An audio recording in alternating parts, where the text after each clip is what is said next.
इंदु सद्वंदियाणं तिहुअणहित मधुर विसद्वक्काणं अंतातीत गुणाणं नमो जिणाणं जित भवाणं।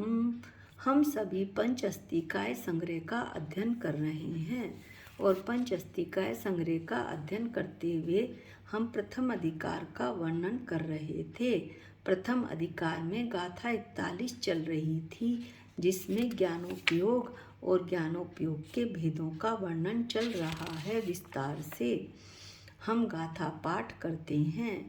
आभिणी सुधोधी मण केवलाणी णाणाणी पंचभयाणी कुमुदी सुध विभंगाणी या तिणी वीणाणहिम संयुक्ते। अब आभिनिबोधिक मति शुद्ध अवधि मन प्रय और केवल इस प्रकार ज्ञान के 5 भेद हैं। इनमें कुमति कुशुत और विभंग यानी अवधि ज्ञान मिल जाने पर ज्ञानोपयोग के 8 भेद हो जाते हैं। भावार्थ में हमने मति ज्ञान, शुद्ध ज्ञान और मन प्रय ज्ञान पढ़ लिया था। मति शुद्ध अवधि और मन प्रय ज्ञान 4 ज्ञान पढ़ लिए थे। आज हम केवल ज्ञान और 3 मिथ्या ज्ञान पढ़ेंगे। हम भावार्थ पढ़ते हैं।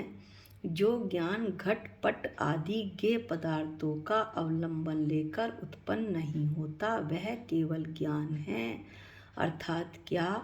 जो ज्ञान घट पट आदि बर्तन, वस्त्र, अन्य सभी चीज़ें जो जानने योग्य हैं, विश्व में जो जानने योग्य ज्ञेय यानी जानने योग्य पदार्थ, उनका आश्रय लेकर जो ज्ञान उत्पन्न नहीं होता कि ये पदार्थ हों तो मैं जानूं, ऐसा नहीं है, वह केवल ज्ञान है। वह शुद्ध ज्ञान भी नहीं है। कौन? केवल ज्ञान शुद्ध ज्ञान भी नहीं है। फिर भी आचार्य कहते हैं दिव्य ध्वनि काल में उसके आधार से। दिव्य ध्वनि काल कौन सा? समोशरण में जब अनंत भगवान की वाणी खिड़ती है तो ओमकार ध्वनि निकलती है। उसके आश्रय से गणधर देव आदि को शुद्ध ज्ञान परिणमित होता है। गणधर, आचार्य, उपाध्याय आदि सभी को जो शुद्ध ज्ञान भगवान की वाणी, जिन वाणी जो हम पढ़ रहे हैं, जो उनके द्वारा सुनी गई, आचार्य गणधर देव द्वारा सुनी गई, आचार्यों द्वारा लिखी गई और हम तक ये वाणी आई, जिन वाणी के रूप में ऐसा शुद्ध ज्ञान रूप परिणमित होता है।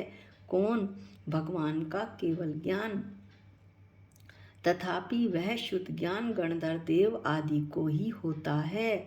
फिर भी आचार्य कहते हैं कि ये शुद्ध ज्ञान गणधर देव, आचार्य, उपाध्याय को ही होता है।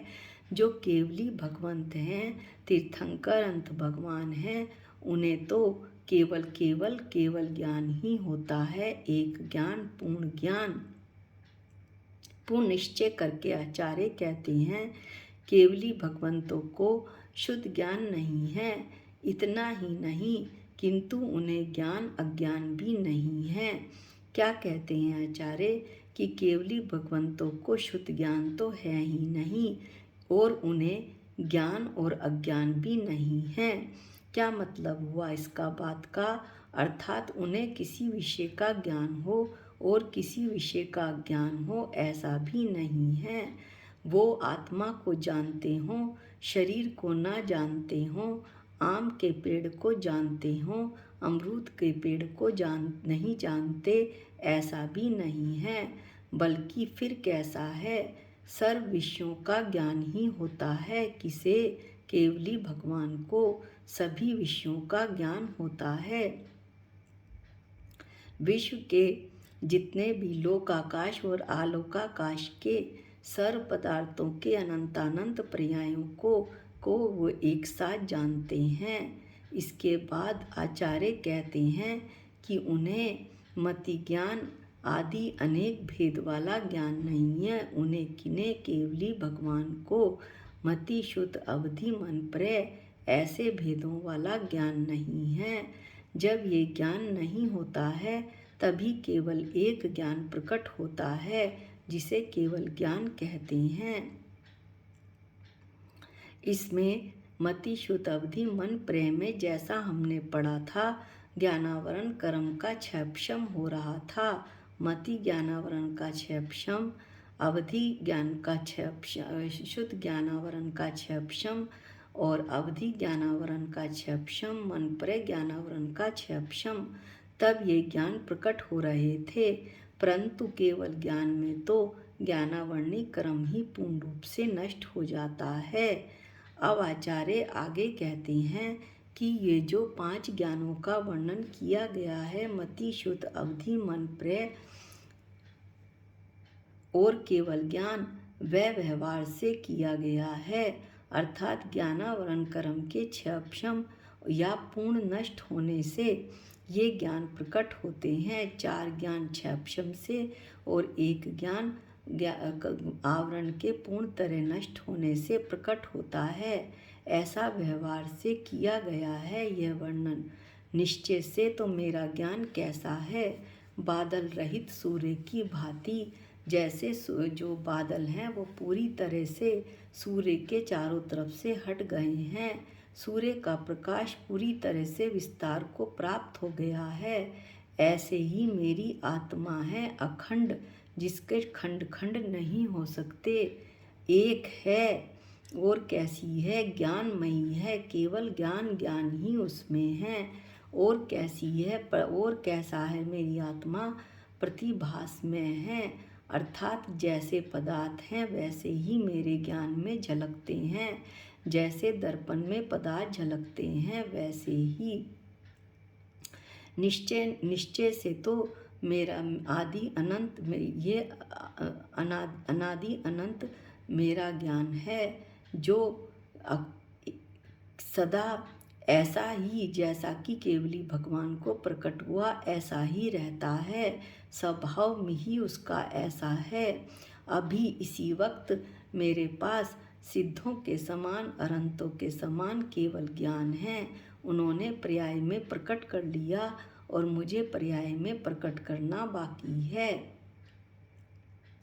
अब अज्ञान त्रय यानी अज्ञान त्रय क्या, 3 अज्ञान कुमति कुश्रुत और कुअवधि के संबंध में आचार्य कहते हैं कि मिथ्यात्व द्वारा अर्थात भाव आवरण द्वारा अज्ञान कुमति कुश्रुत और विभंग, जिसे कुअवधि ज्ञान भी कहते हैं, और अविरति भाव होता है। क्या मतलब हुआ इस लाइन का, मिथ्यात्व यानी मोह, मोह से जीव वस्तु को विपरीत समझता है। भाव आवरण क्या हुआ, जीव अपने को नहीं जानता, मैं शरीर हूँ, ऐसे उसके स्वभाव पे आवरण आ जाता है। उससे वस्तु स्वरूप को न जानने के कारण ये तीनों ज्ञान अज्ञान बन जाते हैं, कुमति कुश्रुत और कुअवधि ज्ञान। और अविरति भाव होता है किसमें, जीव में। अविरति अंतरंग चारित्र संबंधी निर्विकार सब संवेदन से विपरीत आवृत परिणाम रूप विकार को अविरति कहते हैं। अब हम अविरति किसे कहते हैं ये बता रहे हैं कि अंतरंग में तो क्या है कि चारित्र संबंधी जो कषायों से रहित हो गई आत्मा, जिसका उपयोग कषायों से रहित हो गया है, निर्विकार विकारों से रहित है, संवेदन अपनी आत्मा का अनुभव करता है, उससे विपरीत जो जिसके परिणाम हैं, कैसे आवृत व्रत ना लेने के परिणाम हैं, ऐसे विकार जो रूप जो परिणमित होती है जिसकी आत्मा, ऐसे विकारी परिणामों रूप जिसकी आत्मा परिणमित हो रहा है, उसे आविरति कहते हैं। ये तो अंतरंग में है कि जहाँ पर निर्विकार संवेदन से विपरीत जो विकारी परिणाम होते हैं जीव के, वो अविरति कहलाते हैं। बाह्य में क्या है, त्रस स्थावर जीवों की हिंसा में तथा 5 इंद्रिय और मन के विषयों में प्रवृत्ति करने को अविरति कहते हैं। इस प्रकार मिथ्यात्व के द्वारा अविरति भाव होता है और 3 ज्ञान कुज्ञान बन जाते हैं। ज्ञ का अवलंबन लेने से, ज्ञ संबंधी विचार अथवा ज्ञान करने से, ज्ञ यानी जानने योग्य पदार्थ, जानने योग्य पदार्थ संबंधी विचार अथवा उनका ज्ञान करने से जो वो जानने में आते हैं तो उस काल में जो न हैं वे झूठे हो जाते हैं। दू न और दू प्रमाण होते हैं। न झूठा न हो जाता है और प्रमाण झूठा प्रमाण हो जाता है, जबकि न और प्रमाण तो सच्चे हैं। पर ये ज्ञ का अवलंबन लेता है। ये ज्ञान जब ज्ञ का अवलंबन लेता है तो दू न और दू प्रमाण होते हैं। अब इसको और खुलासा करते हैं कि मिथ्या दर्शन के सद्भाव में, अर्थात मिथ्यात्व मोहनीय कर्म के सद्भाव में जब जीव परिणमित होता है मोह में, तो मति ज्ञान कुमति ज्ञान बन जाता है, शुद्ध ज्ञान व कुशुद्ध ज्ञान बन जाता है, अवधि ज्ञान व विभंग ज्ञान कुअवधि ज्ञान बन जाता है। और उनके सद्भाव में, किसके सद्भाव में? मिथ्या दर्शन के सद्भाव में वर्तते वे न दू न और प्रमाण दू प्रमाण हो जाते हैं। मिथ्या दर्शन मोह के सद्भाव में न झूठे न हो जाते हैं और प्रमाण झूठा प्रमाण हो जाता है। इसलिए ऐसा भावार्थ समझना चाहिए कि निर्विकार शुद्ध आत्मा की अनुभूति स्वरूप निश्चय सम्यक्त उपादेय है। क्या कहना चाहते हैं आचार्य कि अब इतनी गाथा पढ़ने के बाद ये कंक्लूज़न निकला, ये निर्णय निकला कि जो मेरा स्वभाव है आत्मा का वो विकारों से रहित है और उसकी जो अनुभूति है, उसका जो अनुभव है, उस शुद्ध आत्मा की जो श्रद्धा है वो निश्चय सम्यक्त है, निश्चय सम्यक दर्शन है, वही उपादेय है, ग्रहण करने योग्य है। मैं चेतन भगवान आत्मा हूँ, इसके अलावा मैं विश्व में कुछ भी नहीं हूँ। ऐसे मेरे भाव, ऐसा मेरा सिद्धांत दृढ़तर हो और दृढ़तम हो। इसी के साथ आज का ज्ञानोपयोग का वर्णन समाप्त हुआ। अगले वीडियो में गाथा 42 का स्वाध्याय करेंगे। आज के लिए इतना ही। निज निधि निज में बताई, ये अनंत उपकार है। इसके लिए जिन वाणी माँ को वंदनानंत बार है, वंदनानंत बार है। सबको जय जिनेंद्र।